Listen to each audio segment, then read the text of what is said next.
বন্ধুগণ, বাঙালির দুর্গাপূজা এবং শ্যামাপূজার শেষে এই মুহূর্তে চলছে জগদ্ধাত্রী পুজো। জগদ্ধাত্রী পূজা অর্থাৎ বাঙালির আরাধ্য দেবী জগদ্ধাত্রী প্রায় অষ্টাদশ শতাব্দীতে কৃষ্ণনগরের রাজা জগদ্ধাত্রী পুজোর সূচনা করেছিলেন এবং তিনি আলীবর্দী খানের দ্বারা যে গ্রেপ্তার হয়েছিলেন, গ্রেপ্তারের পরে জগদ্ধাত্রী পুজোর আরাধনার পর তিনি মুক্তি পেয়েছিলেন। সেই থেকে বাঙালিরা জগদ্ধাত্রী পুজো নিয়মিত করে এবং কৃষ্ণনগর ছাড়াও চন্দননগরে জগদ্ধাত্রী বিখ্যাত, কিন্তু বাঙালির প্রতি জেলায় জেলায় ঘরে ঘরেও এখন জগদ্ধাত্রী পুজো হচ্ছে। এই মুহূর্তে আমরা রয়েছি লেক টাউনের একটি জগদ্ধাত্রী পুজোতে। এই যে জগদ্ধাত্রী পুজো, এটা কতদিন আগে শুরু হয়েছিল? এটা 16 বছর আগে আমাদের মা তারা মায়ের পুজো হতো। আমার শ্বশুরমশাই সেই তারা মায়ের পুজো করতো। যেহেতু বাবা চলে যাওয়ার পর আমাদের মনটা খুব খারাপ হয়, তা আমরা তারা মায়ের পুজোটা না করে তখন গুরুদেব আমাদের নিজস্ব বলল, তোরা মা জগদ্ধাত্রীর পুজো কর। এই থেকে আমাদের 16 বছর ধরে এই পুজোর শুরু। কালকে থেকে আমাদের শুরু হয়ে গেছে। আমাদের কালকে হচ্ছে মাকে আমরা বরণ করে তুললাম আর কি, অধিবাস করা হলো। অধিবাসের থেকে তারপরে আমরা আজকে সপ্তমী অষ্টমী নবমী আমাদের পুজো হচ্ছে, আর কালকে দশমী করে আমরা মায়ের হ্যাঁ, আমি আমার বন্ধুর দৌলতে, রীতাদির দৌলতে আমরা আসছি। এই নিয়ে 2 বছর হলো, আর আমার ভীষণ ভালো লেগেছে। এত নিষ্ঠাভাবে পুজো হয়, আর এই দাদা দিদির তো কোনো তুলনা হয় না, যাদের বাড়ির পুজো অসাধারণ, মানে সত্যি খুব ভালো, মানে আমি মুগ্ধ, এত সুন্দর পুজো হচ্ছে। আচ্ছা, অন্যান্য তো সব জায়গায় আজকে জগদ্ধাত্রী পুজো পালন হচ্ছে, এই যে বাড়ির জগদ্ধাত্রী পুজো, এর বিশেষত্ব স্পেশালিটি কী আছে মনে করেন? স্পেশালিটি হচ্ছে এখানকার এত ভালোবেসে এখানে পুজো হয়, আর এত মানে ঠাকুরের প্রতি এত ওদের ভক্তি, এটাই সব থেকে বেশি দেখতে পাওয়া আর কি। সবাই একত্রে হয়ে সবাই আমরা আসি। আজ গত 3 বছর আমি আসছি, এত বছর।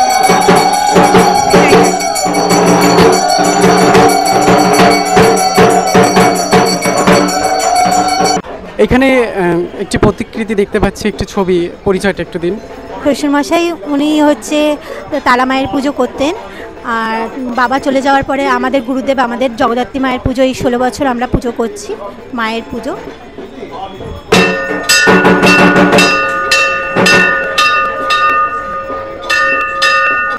এই পুজো সুষ্ঠুভাবে সম্পন্ন হওয়ার ক্ষেত্রে সহযোগিতা কাদের আছে একটু বলুন? আমাদের প্রত্যেকটা লোক আমাদের হেল্প করে। সত্যি কথা বলতে আমার কাকা শ্বশুরের মানে সবাই আমরা হাত দিয়ে না দিলে এত বড় পুজো কখনোই সম্ভব না। আমরা সবাই সবার সঙ্গে মিলিত হয়ে এই পুজোটা করি। আমার হাজব্যান্ড উদ্যোক্তা ঠিকই, কিন্তু আমরা সবাই সবার সঙ্গে যদি আমরা না করি এত বড় পুজো কখনোই করা সম্ভব না। সঙ্গে যে আমন্ত্রিত অতিথি একজন, আপনার পরিচয় এবং আজকে পুজোতে আপনার অভিজ্ঞতা।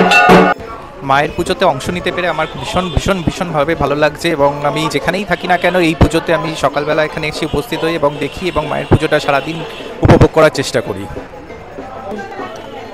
খুশির একটা আমেজ আছে, বাইরের পুজো থেকে অনেক ডিফারেন্স আছে এখানে বাড়ির পুজোতে। খুব ভালো লাগছে আমার ভীষণ আমি আনন্দ পাই, এবং আমি বহু বছর ধরে এখানে আসছি, খালি ঠাকুরের টানে অ্যাকচুয়ালি আমাকে আসতেই হবে। আর সত্যি কথা বলতে আমাদের গুরুদেবের জন্যই অনেকে, সত্যি কথা বলতে উনি এত সুন্দর পুজো করে, সেটাও একটা রিজন, সেটাও একটা নিশ্চয়ই, এটাও একটা বিশাল বড় রিজন। হ্যাঁ, রবিবাবুর ভীষণ ফ্রেন্ড, ক্লোজ ফ্রেন্ড, অনেক বছর ধরে, তো সেই টানেও এবং ঠাকুরের টানে আসছে, সেটাও বড় ব্যাপার। সব থেকে বড় ঠাকুরের টানে, তো এটা আমাকে খুব আনন্দ দেয় অ্যাকচুয়ালি। দেখছে রবিবাবু যদি আমাকে না বলুক বা নিমন্ত্রণ না করুক, এইসব কিছু এসে যায় না, কিন্তু আমি আসবোই যতদিন আমি সব বেঁচে থাকবো, দ্যাটস ওকে। এখানে এসে খুবই আনন্দ লাগলো, আর সব কিছু অ্যারেঞ্জমেন্ট সত্যিই খুব সুন্দর। আমি অনেক অ্যারেঞ্জমেন্ট দেখেছি, কিন্তু এইরকমভাবে যে মায়ের পুজো হয় এটা প্রথম দেখলাম। Really is a very exemplary puja. আর মা শেরাওয়ালি বা জগদ্ধাত্রী পুজো যারা এত কষ্ট করে এনারা যে করে, এটাই একটা বিশাল মানে এত বিশ্বাস, এত ভক্তি, এত ছোটো সময়ের মধ্যে shortly is a very short time, arrangement is a very short time. Really, I am absolutely very happy. Thank you very much. Obviously, I'll come. Obviously. এই বছর আমি ভাবিনি যে জগদ্ধাত্রী পুজো দেখা হবে, কিন্তু আপনার এই বাড়ির পুজো দেখে আমার খুব ভালো লেগেছে। 8-10 বছর আসছি, আমার খুব ভালো লাগে। আমার নিজের মতো হয়ে গেছে এখানটা জায়গাটা। ঠাকুরের কাছেও খুব ভালো লাগে আসতে, পুজো আচ্ছা দেখি। প্রতি বছর আসার চেষ্টা করি। এটা আমার ভাইয়ের বাড়ির পুজো। এরা ভীষণভাবে সুন্দর করে আয়োজন করে। প্রত্যেকবার এখানে এই দিনটাতে আসার জন্য আমরা সারা বছর অপেক্ষা করি। ভীষণ ভালো লাগে, সেটা আর বলার অপেক্ষা রাখে না। এইভাবে যেন প্রত্যেকটা বছর এসে এদের পুজোয় সামিল হতে পারি, এইটুকুই মায়ের কাছে প্রার্থনা। সবাইকে সুস্থ রাখুক, ভালো রাখুক। এত জাঁকজমকপূর্ণ পুজো, সত্যি এটা মানে দেখার মতো, মানে ভীষণ ভীষণ ভালো লেগেছে। একদম মনে হচ্ছে বাড়ির পুজোতেই বসে আছি। এই তো পদ্ম ইয়ে করলাম, খুব ভালো লেগেছে। আমরা কয়েক বছর ধরে আসছি, মানে সঙ্গীতা আর দবিদার যে আতিথেয়তার অভাব নেই, এত ভালো লেগেছে, মনে হয় যেন নিজের বাড়িতে বসেই পুজোর মানে এতে বসে আছি আর কি, অনুষ্ঠানে। আমার ননদের বাড়িতেও বহু বছরে পুজো হয়, কিন্তু আমি সেই জায়গা ছেড়ে এখানে এসেছি। উমা বোস রীতা মিশ্রর বন্ধু, কিন্তু এই বাড়িতে এসে মনে হয় যেন নিজের একটা বাড়িতেই এসেছি। ওনার নাম রত্নমালা দত্ত। আমি এদের সবার রত্নাদি, সবাই আমাকে রত্নাদি বলেই জানে। আমি ওই রীতা মিশ্রই আমাকে নিয়ে এসছে, ওর বান্ধবী আমি।